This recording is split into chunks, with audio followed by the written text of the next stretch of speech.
บกไม้บกมือเลยก็ยังไหวเลยก็ไปชิมถอยทันเลยเต้คงมาเนี่ย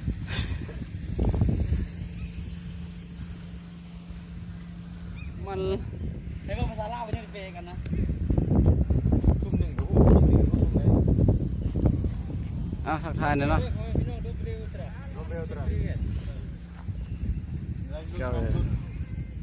เอาสบายดีทั้งหัวหน้าทีม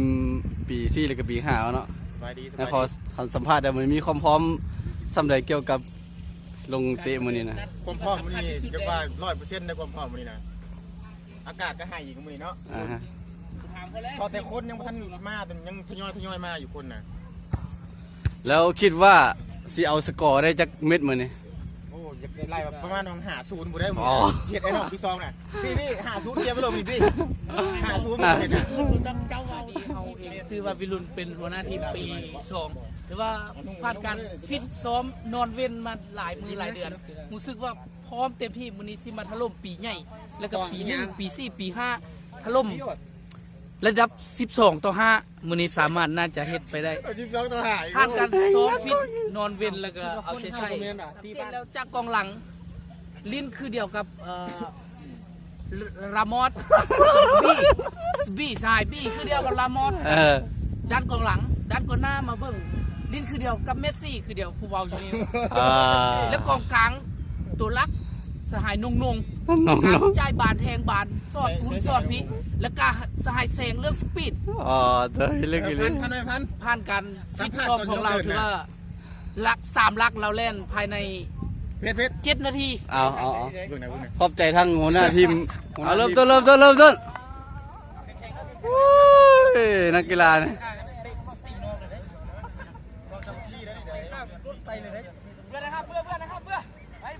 เข้าประจำเลยจับมือก่อนจับมือก่อนจับยังเบรตี้เลยนี่เอาปันให้ทีมห้องหน่อยยืดขาได้เนี่ยใส่เสื้อหนึ่งมานี่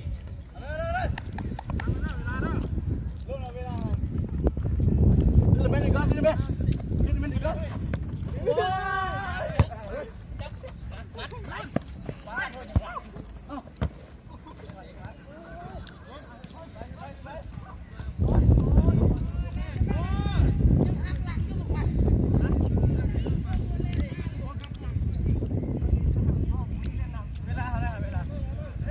ให้ตั้ง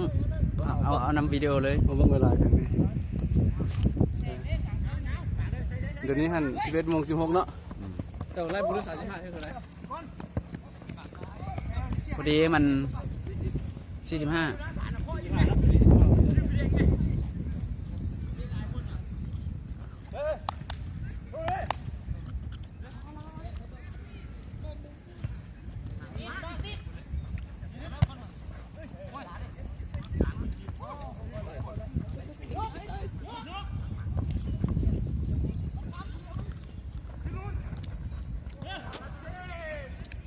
ดินหน่อย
ดี๋ยวว่าอดิน สายตาเจ้าแหลมคมมันดีจังนะ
เอา เ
ให้เมื่อให้บอกเลยเด้อ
เอา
เด็กหลายเข้าไป